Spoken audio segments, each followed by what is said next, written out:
రైతు కష్టం ఈ పదం కేవలం సినిమాల్లోనూ పుస్తకాల్లోనూ మనకు పరిచయం. కానీ వాళ్ళెవరో వాళ్ళ జీవితాలు ఏంటో మనకు తెలియదు. అవసరం కూడా లేదు కదా. డబ్బులు ఇస్తే మన నోటి దాకా ముద్దొచ్చి పడుతుంది. అవే డబ్బులు మేమిస్తాం పండించండి అని రైతులందరూ పండించడం ఆపేస్తే ఆకలితో చచ్చిపోతాం మనం. సిటీ బ్రతుకులే కష్టం అనుకుని బ్రతుకుతున్నాం. వాళ్ళలాగా ఒక్కరోజు కూడా కష్టపడలేం మనం. కుటుంబంలో ఒకరు చనిపోతే ఆ కుటుంబానికి శోకం. అదే ఒక రైతు చనిపోతే దేశానికి శోకం.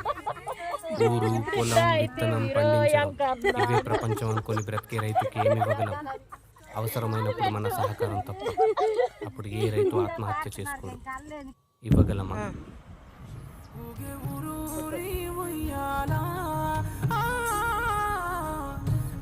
తల్లి ఒడిలో